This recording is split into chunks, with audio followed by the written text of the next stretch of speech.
வணக்கம். என்ன செய்தி பார்க்க போறோம்னு கேட்டீங்கன்னா, தவேகா அழியும் காலம் வந்து விட்டது. திருச்சியில் நன்றாக வெளிப்பட்டது. கதறிய மக்கள், கண்ணீர் சிந்திய மக்கள், வசைபாடிய மக்கள், வாங்கி கட்டிக்கொண்ட விஜய். திருச்சியில ஓட்டு போட்ட மக்களுக்கு நன்றி சொல்றதுக்காக திருச்சி கிழக்குக்கு விஜய் அவர்கள் வந்தாரு. அங்க என்ன பேசினார் என்ற விஷயத்தை தான் விரிவா நம்ம இந்த வீடியோவில் பார்க்க போறோம். ஆனால் விஜய்க்கு ஏறி இருக்கின்ற ஆணவம் கொஞ்ச நெஞ்சுமே கிடையாது. அதிகாரங்கள் நிலை என்று நினைக்கின்றார். அந்த எண்ணம் எப்போது வந்ததோ அப்போதே அழிவாருங்க. என்னப்பா சொல்ற? தவேகாவுக்கு இளைஞர் பட்டாலும் ஆதரவா இருக்கிறது. அதிமுகவினர் அணி அணியா போய் சேர்றாங்க. சோ இளைஞர் பட்டாளத்துடன் அதிமுக அனுபவம் சேர்க்கின்ற போது அந்த கட்சியை வீழ்த்தவே முடியாதுன்னு சொல்றாங்க. ஆனா தவேகா அழிய போதுன்னு சொல்றீங்க, எப்படி அப்படின்னு நீங்க கேக்குறீங்களா? ஒவ்வொன்னா பேசலாம். ஆனா அதற்கு முன்பாக இதுவரைக்கும் நம்ம சேனலை நீங்க சப்ஸ்கிரைப் பண்ணலனா மறக்காம சப்ஸ்கிரைப் பண்ணிட்டு கொஞ்சம் சப்போர்ட் பண்ணுங்க. அதிமுக திமுக இரண்டும் விஜய் அவர்களை குறைத்தே மதிப்பிட்டார்கள். அப்படி குறைத்து மதிப்பிடுவதற்கு காரணம் கடந்த கால வரலாறுகள் அப்படிதான் இருந்தது. நடிகர்கள் பல பேர் அரசியல் களத்துக்கு வந்தாங்க. அவங்க எல்லாம் அதிமுக திமுக எதிராக சோபிக்கவே இல்லை. அதனால விஜய் அவர்களும் அரசியல் களத்துல சோபிக்க போறது இல்ல அப்படின்னு நினைச்சாங்க. அதுக்கு முன்னுதாரணமாக சிரஞ்சீவியும் பவன் கல்யாணும் லேட்டஸ்டா ஆந்திராவில மண்ணை கவ்விருந்தாங்க. அதே மாதிரிதான் விஜய் அவர்களும் தமிழகத்துல மண்ணை கவ போறாங்க அப்படின்னு அதிமுக திமுக ரெண்டு பேருமே நினைச்சாங்க. ஆனா அது தப்பு கணக்கா போயிடுச்சு. உண்மையாகவே விஜய்க்கு இவ்வளவு செல்வாக்கு இருக்கிறது அப்படின்னு தெரிந்திருந்ததுன்னு வச்சுங்களேன், நிச்சயமா அதிமுகவும் திமுகவும் விஜய் அவர்களை வேற மாதிரி அணுகியிருப்பாங்க. விஜயகாந்த் அவர்களுக்கு செல்வாக்கு இருக்குதுன்னு அதிமுக திமுக கணித்தார்கள். அதனால அவரை வேற மாதிரி அணுகினார்கள். ஆனா விஜய்க்கு என்ன செல்வாக்கு இருக்கும் அப்படின்னு திமுக நினைச்சது. அதிகாரத்தில் இருந்ததுனால திமுக கண்ணை அதிகாரம் மறைத்தது. அப்படி அதிகாரம் மறைத்ததனுடைய விளைவாக விஜய் அவர்களை கொஞ்சம் சுதந்திரமாக விட்டுட்டாங்க. திமுக தான் தப்பு கணக்கு போடுச்சு. என்ன தப்பு கணக்குன்னு கேட்டா, அதிமுக போகின்ற வாக்குகளை விஜய் பிரிப்பாரு, மீண்டும் திமுக ஆட்சிக்கு வரும் அப்படின்னு நினைச்சுக்கிட்டு மனு தாக்கல் பண்றதுக்கு கூட சரியா ஃபார்ம் ஃபுல்லப் பண்ண தெரியாத தவேகாவுடைய தற்குறி வேட்பாளர்களை வேட்பு மனுவை நிராகரிக்க மாதிரியான ஏற்பாடுகளை செய்திருக்கலாம். அவங்க கட்சிக்காரங்களை விட்டு வேட்பு மனுவை சரியா தாக்கல் பண்ணிருக்காங்களா, எல்லா ஆவணங்களும் சரியா கொடுத்திருக்காங்களா அப்படின்னு கொஞ்சம் திமுக காரன் சரி பார்த்திருந்தார் என்றால் அதிமுக காரங்க சரி பார்த்தாங்க. ஆனால் ஆட்சி அதிகாரத்தில் இல்லாத அதிமுகவால நிச்சயமா தவேகாவுடைய தற்குறி வேட்பாளர்களை எதிர்த்து போராட முடியல. ஏன்னா ஆளுங்கட்சி தற்குறி வேட்பாளர்களுக்கு ஆதரவா இருந்தது. உதயநிதி வேட்பு மனுவே பாத்தீங்கன்னா நிராகரிக்கின்ற நிலை. இப்படி ஆண்டாண்டு காலமாக போட்டியிட்ட செந்தில் பாலாஜி வேட்பு மனுவெல்லாம் நிராகரிக்கின்ற நிலை. ஆனால் எலெக்ஷன்னா என்னன்னே தெரியாத தவேகாவால வேட்பாளராக அறிவிக்கப்பட்ட தற்குறிகள் மட்டும் வேட்புமனு சரியா ஃபில்அப் பண்ணி சரியா கொண்டு வந்து ஆட்சியாளர்கிட்ட, குறிப்பா தேர்தல் நடத்தும் அலுவலர்கிட்ட கொடுத்துருப்பாங்களா? ஆனா கொஞ்சம் அதிகாரிகளை விட்டு சரியா செக் பண்ணுங்கயா, அந்த வேட்புமனு எல்லாம் பாத்தீங்கன்னா சரியா ஃபில் ஆயிருக்காது, கொஞ்சம் நிராகரிக்கணும் அப்படின்னு உத்தரவிட்டு இருந்தாங்கன்னு வச்சுங்களேன், நிச்சயமாக வேட்பாளர்களே இல்லாம விஜய் மட்டுமே தனித்து நின்று இருப்பாரு. இல்லைன்னா ஒரு 2-3 பேர் மட்டும்தான் போட்டிட்டு இருப்பாங்க. அந்த நிலை விஜய்க்கு ஏற்பட்டிருக்கும். ஆனால் விஜய் அவர்கள் அதிமுக போற வாக்குகளை பிரிக்கட்டும், அதனால வேட்புமனு எப்படியா இருந்தாலும் சரி அந்த வேட்புமனுக்களை ஏற்றுக்கொள்ளுங்க அப்படின்னு திமுக ஆட்சியில தலைமைச் செயலாளர் இருந்தார்ல, அவங்களுக்கு உத்தரவிட்டதுனால அவர் எல்லா அதிகாரிகளுக்கும் உத்தரவிட்டாரு. அதனால தவேகா வேட்பாளருடைய வேட்புமனு ஏற்றுக்கொள்ளப்பட்டது. அப்படி ஏற்றுக்கொள்ளப்பட்டதுனாலதான் இன்னைக்கு வெற்றியும் பெற்று விட்டார்கள். அதனால விஜய் அவர்களை எதிர்கொள்வதில் சரியா அதிமுக திமுக செயல்படல.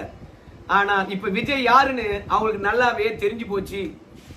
இதை ஏன் சொல்ல வந்தேன்னு கேட்டீங்கன்னா, இன்னைக்கு விஜய் அவர்கள் திருச்சியில பேசினார். பேசிட்ட ஒரு அரசியல் கட்சியா இருந்தா அவருடைய கருத்துக்களை வலிமையா சொல்லணும், தப்பு கிடையாது. ஆனால் எப்படி விஜய் அவர்களை குறைத்து மதிப்பிட்டார்களோ அதிமுக திமுக, இன்னைக்கு கூப்புல உட்கார்ந்துருக்காங்கல்ல குறைத்து மதிப்பிட்டதுனால, அதே மாதிரி தான் இன்னைக்கு விஜய் அவர்கள் அதிகாரம் இருப்பதனாலும் வெற்றி பெற்றதனாலும் அதிமுகவை குறைத்து மதிப்பிடுகின்றார். அதிமுக குறைத்து மதிப்பிடுவதன் காரணமாக அவங்க தான் பிரதான எதிரியாகவே உருவெடுக்க போறாங்க. என்னதான் வழக்கமாக நம்ம விஜய் அவர்கள் சொல்ற மாதிரி திருச்சியில 2 பேருக்கு இடையில தான் போட்டின்னு சொன்னாரோ, அந்த போட்டி உண்மையான போட்டின்னு கேட்டீங்கன்னா கிடையாது. ஏன்னா அந்த கட்சியிலிருந்து யாரும் வெளியேறல, திமுக இருந்து தவேகா பக்கம் எம்எல்ஏக்கள் தாவல. அதனால திமுக தான் வந்து பாத்தீங்கன்னா தவேகாவுக்கு எதிரி என்று நினைக்கின்றார். கிடையாதுங்க. அடிபட்ட பாம்பு அதிமுக நிச்சயமா கடிச்சே தீரும். விஜய் அவர்கள் அதை உணரத்தான் போறாரு.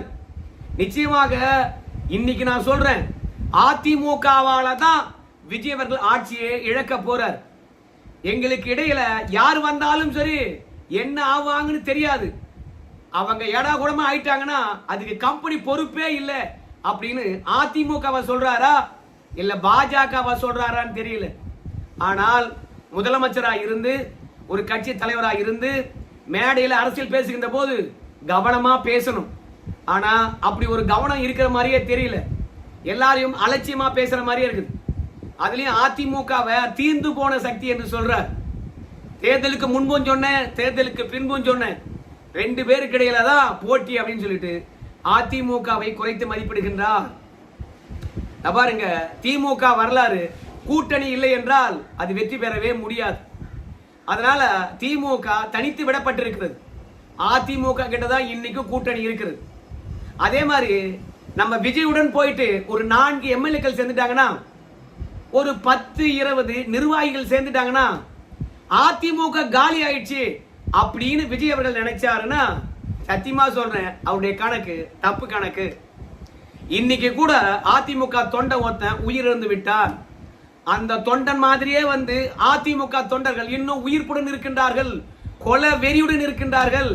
எப்படா தேர்தல் வரும் வச்சு செய்யலாம் என்று வெறி கொண்டு அழைக்கின்றார்கள். அதனால அடிபட்ட பாம்பு அதிமுகவை தொடர்ச்சியாக விஜய் அவர்கள் சீண்டிக்கிட்டே இருக்கிறாரு. அதனால விலை கொடுத்து வம்ப வாங்குறாரு, அது சரி கிடையாது. ஏன்பா அதிமுகவை வந்து குறைத்து மதிப்பிட்டு விட்டாரு, மேடையில் அசிங்கப்படுத்தி பேசுறாரு என்ற ஒரே காரணத்துக்காக தவேகாவுக்கு அழிவு காலம் அப்படின்னு சொல்றியா? நாங்க ஏத்துக்கொள்ள மாட்டோம் அப்படின்னு நீங்க நினைக்கிறீங்க. முதல்ல இந்த வீடியோவை பாருங்க. இந்த வீடியோவில் சாரசாரையாக மக்கள் போறாங்க, வயதானவர்கள் போறாங்க, 2வது குழந்தைகள் போறாங்க, தலையில சுமை எடுத்துக்கிட்டு போறாங்க. எங்க போறாங்க தெரியுமா? திருச்சி பஸ் ஸ்டாண்டுக்கு போறாங்க. எங்க கோயில் திருவிழாக்கெல்லாம் போல. இவங்களுக்கு என்ன தலைவிதி? போறவங்க எல்லாம் என்ன சொல்றாங்க தெரியுமா? 4 கிலோமீட்டர் நடந்து போறோம். இந்த அரசியல் தலைவர்கள் தான் வந்து ஜெயலலிதா அவர்கள் வந்து கோட்டைக்கு போகின்ற பொழுது வாகனங்கள் நிறுத்தப்படும். கலைஞர் போகின்ற போது நிறுத்துவாங்க, அதே மாதிரி ஸ்டாலின் போகின்ற போது நிறுத்திக்கிட்டு தான் இருந்தாங்க. ஆனா ஜெயலலிதா போகின்ற பொழுது மட்டும்தான் வந்து ஜெயலலிதாவை அவமானப்படுத்ததா நினைச்சுக்கிட்டு அந்த அம்மா என்ன வானத்துல இருந்து குச்சாங்களா? ஏன் அவங்க கோட்டைக்கு போகின்ற போது கூட வந்து பாத்தீங்கன்னா பொதுமக்கள் போக கூடாதா? அந்த பொதுமக்கள் போட்ட ஓட்டு தானே முதலமைச்சர் ஆக்கி இருக்குது. அப்போ அவங்க போகின்ற போது போக்குவரத்தை நிறுத்தணுமா அப்படின்னு அன்னைக்கு கதை அழுந்தானுங்க. இன்னைக்கு விஜய் அவர்கள் வந்து நன்றி சொல்ல வராரு. இன்னைக்கு பேருந்து நிலையத்துக்கு பேருந்தே விடாம கட் பண்ணிட்டு நடக்க வச்சிருக்காங்க. இங்க போயிருக்கின்ற 1000 பேர் என்ன சொல்லிட்டு போனாங்க தெரியுமா? விஜய் என்ன வானத்திலிருந்து குச்சி வந்தவரா? எங்கள்ல ஒருத்தர் கிடையாதா? இந்த மாதிரி ஆட்களுக்கு தான் நாங்க தெரியாம ஓட்டு போட்டுட்டோம் அப்படின்னு சொன்னாங்க. அதிமுக திமுகவினர் வந்து விஜய்க்கு ஓட்டு போட்டவங்க தற்குறிகள் அப்படின்னு சொன்னாங்க. ஏன் அதிமுக திமுக ஓட்டு போட்டா வாக்காளர்கள் நல்லவங்க, ஆனா விஜய்க்கு ஓட்டு போட்டா தற்குறிகளா அப்படின்னு விஜய் பேசியிருப்பார். ஆனா உண்மையாகவே வந்து விஜய் அவர்கள் திருச்சி கிழக்குக்கு வந்து நன்றி சொல்லுகின்ற நிகழ்ச்சிக்கு பேருந்த நிறுத்தியோ பேருந்த திசை மாற்றியோ மக்களை அல்லோல கொள்ளல பட வச்சதுனால நாங்க தற்குறிகள் தான், நாங்க தெரியாம தான் ஓட்டு போட்டுட்டோம். அப்பாப்பா சாமி, இனிமே நாங்க அனுபவிக்க முடியாது, இந்த ஆட்சிக்கு எங்க சப்போர்ட் இல்லைன்னு சொல்லிட்டு வெளிப்படையாக பேசினாங்க. நிறைய பேர் இந்த வெயில்ல நடந்து போனதுனால மயக்கம் அடைந்து விட்டார்கள். அந்த பக்கம் பேருந்து போகாம தடை செய்ததுனால கிட்டத்தட்ட 11 மணியில் இருந்து 4 மணி வரைக்கும் படாத பாடு. சோ இந்த மாதிரி வாக்காளருடைய சாபத்தை வாங்கினா இந்த தவேகா எப்படி உருப்படும்? அழிந்துதான் போகும். ஒரு முறை மக்கள் ஏமாறலாம், ஆனா ஒவ்வொரு முறையும் மக்கள் ஏமாறுவாங்களா? நிச்சயமா ஏமாற மாட்டாங்க. அதாவது கஜானாவை காலி பண்ணி வச்சிருந்தாங்களாம், கஜானாவுக்கு வருமானம் வருகின்ற வழியெல்லாம் கட் பண்ணி வச்சிருந்தாங்களாம். அதனால கொடுத்த வாக்குறுதியை சரியா நடைமுறைப்படுத்த முடியலையா. 200 யூனிட் மின்சாரம், விவசாய கடன் தள்ளுபடி, அதனால நிச்சயமாக விவசாயிகளை என்ன நம்புங்க அப்படின்னு சொல்லியிருக்கிறாரு. அது மட்டும் கிடையாது, எம்ஜிஆரை விட இவர் கூடுதலான வாக்கு வாங்கிட்டாராம். அந்த அளவுக்கு மக்கள் வாக்களித்து விட்டார்களாம். ஆனா எம்ஜிஆருடன் இவரை ஒப்பிடக்கூடாதுன்னு அவரே சொல்றாரு. ஒப்பிட்டா அதிமுக கோவப்படுறான்னு இல்லையோ, மக்களே கோவப்படுவாங்க. எம்ஜிஆர் யாருடைய எம்எல்ஏவும் தூக்கல, யாருடைய கட்சியும் உடைக்கல, அவரை தான் கட்சி விட்டு தூக்கி இருக்காங்க. அதனால எம்ஜிஆர் எப்போதும் மக்களுடனே இருந்தார். மக்களுடன் இருந்தா மட்டும் போதாது, எப்போதும் பத்திரிகையாளரை பார்த்தா பேசுவார், அவருடைய வாழ்க்கை வரலாறு சொல்லுவார். அது மட்டும் இல்ல, தோல்வி அடைந்த பிறகும் சரி, வெற்றி பெற்ற பிறகும் சரி, ஊர் ஊரா போனார். அன்னைக்குதான் திமுக காரங்க உங்களை எங்கேயும் வெளியே போக முடியாத அளவுக்கு தடுத்து நிறுத்தினாங்க. ஆனா இன்னைக்கு உங்க ஆட்சி வந்த பிறகு கூட 5000 பேரை தான் சந்திப்பேன், அரை மணி நேரம் தான் மேடை மேலே இருப்பேன் அப்படின்றது இந்த தவேகா உருப்படுறதுக்கான வழியா? எத்தனை நாளைக்கு இந்த சினிமா தனத்தை மக்கள் ஏற்றுக்கொள்வார்கள்? எத்தனையோ சினிமா நட்சத்திரத்தை பார்த்திருக்காங்க. என்ன ஒண்ணு, அரசியல் களம் என்பது 60 ஆண்டு காலம் ஒரே மாதிரி இருந்ததுனால கொஞ்சம் மாத்தி போட்டாங்க. அப்படி மாத்தி போட்டதன் காரணமாகத்தான் நீங்க வெற்றி பெற்று விட்டீர்கள். நிச்சயமா சொல்றேங்க, நீங்க மக்களை மக்களாகவே பார்க்கலீங்க. ஏன் தெரியுமா? கொடுத்த வாக்குறுதியை நிறைவேற்ற மாட்டீங்களே. கொடுத்த வாக்குறுதியை நிறைவேற்றவில்லை என்றால் மக்கள் கோபப்படுவாங்கன்னு உங்களுக்கு தெரியல. மக்கள் கோபப்படுவாங்கன்னு தெரிஞ்சாதானே நீங்க சொன்ன வாக்குறுதியை ஒழுங்கா நிறைவேற்றுவீங்க. அப்படி என்ன வாக்குறுதியை கொடுத்தாருன்னு கேக்குறீங்களா? நபார் வெற்றி பெறுவேன், நன்றி சொல்ல வருவேன், ஊர் ஊரா வருவேன், ஒவ்வொரு ஊருக்கும் வருவேன் அப்படின்னு சொன்னார். ஆனால் விஜய்க்கு 91,000க்கும் மேற்பட்டவர்கள் வாக்களிச்சிருக்காங்க. ஆனா திருச்சி கிழக்குல 5000 பேரை ஒன்னா கூட்டி நன்றி தெரிவிச்சுட்டு அடுத்த தேர்தலில் உங்கள ஒருத்தரை தான் நிக்க வைப்பேன், அவங்களுக்கு ஓட்டு போடுங்க அப்படின்னு சர்வசாதாரணமா சொல்லிட்டு போறாரு. கடைசி வரைக்கும் சினிமாக்காரனாக தான் இருக்கிறாரு, சினிமாக்காரன் மாதிரியே பேசிட்டு போனாரு. அது மட்டும் இல்ல, திமுக தோல்விக்கு திமுக காரன் ரொம்ப ஆழமா சிந்திச்சிருக்கான். ஆனா விஜய் என்ன சொல்றான்னு கேட்டீங்கன்னா, குடும்ப ஆதிக்கத்தின் காரணமாகத்தான் திமுக சோழி முடிஞ்சதுன்னு சொல்றாரு. அது என்னவோ உண்மைதான். ஏன்னா ஸ்டாலினுக்கு ஓட்டு போட்டா அவங்க புள்ள ஆட்சி நடத்துறாரு, மருமக ஆட்சி நடத்துறாரு, பொண்டாட்டி ஆட்சி நடத்துறாங்க. பொண்டாட்டியை வச்சுக்கிட்டு பல பேர் பாத்தீங்கன்னா சைட்ல கடா வெட்டினாங்க, சேகர் பாபு போன்றவங்க எல்லாம். அதனால அவங்க அழிஞ்சாங்க, அவங்க என்னைக்கும் திருந்த போறது கிடையாது. ஆனால் அதிமுக குதிரை மாதிரி விழுந்தா டக்குன்னு எழுந்துக்கும். அதெல்லாம் தெரியாம அதிமுகவை குறைத்தே மதிப்பிடுகின்றார்கள். தேர்தலுக்கு முன்பும் அவங்களுக்கு வேலை இல்லையா, தேர்தலுக்கு பிறகும் அவங்களுக்கு வேலை இல்லையா. ஆனால் எங்களுக்கு எதிராக வேலை காட்டணும்னு நினைச்சீங்கன்னா நடக்க போற சம்பவங்களுக்கு கம்பெனி பொறுப்பு இல்லப்பா அப்படின்னு மிரட்டுகின்றார். இந்த மாதிரி மிரட்டல் எல்லாம் திமுக காரங்கிட்ட இருந்து அதிமுக நிறைய பார்த்திருக்கான். அதே மாதிரி இந்த தமிழகத்தை 31 ஆண்டு அளவு ஆட்சியும் ஆண்டிருக்காங்க. மக்கள் எப்பேற்பட்டவங்களும் தெரியும், அரசியல் என்பது எப்படின்னு தெரியும், எல்லாமே அவங்களுக்கு தெரியும். அதனால விஜயை பொறுத்த வரைக்கும் தன்னிலை மறந்து பேசுறாரு, அதிகாரம் வந்து விட்டதுனால பேசுறாரு. எப்ப பார்த்தாலும் தன்னை மக்களுடன் ஒப்பிட்டே பேசுறாரு. எம்ஜிஆர் ஏழையா இருந்தார், ஏழையா வளர்ந்தாரு, பெரிய பதவிகள் அடைந்தாரு. என்னைக்கும் அந்த ஏழையை மறந்ததே கிடையாது. எப்ப போனாலும் ரோட் ஷோ நடத்துவார், எப்ப போனாலும் குடிசையில போய் பார்ப்பாரு, எப்ப போனாலும் மக்களை அரவணைத்துக் கொள்வாரு, கட்டி அணைத்துக் கொள்வார் எம்ஜிஆர். அதனால்தான் தொடர்ச்சியாக வெற்றி பெற்றார்கள். ஆனா இவர் கருப்பு மற்றும் வெள்ளை கோட்டு போடுறாராம். இவங்க ஆட்சி பிளாக் அண்ட் ஒயிட்டாம், இவங்க மனமும் பிளாக் அண்ட் ஒயிட்டாம். ஏன் அதிகாரம் மிக்கவர்கள் தான் போடணுமா, சமூகத்துல உயர்ந்த அந்தஸ்தில் இருக்காங்களே அவங்க தான் போடணுமா அப்படின்னு விஜய் அவர்கள் கேட்கிறார்.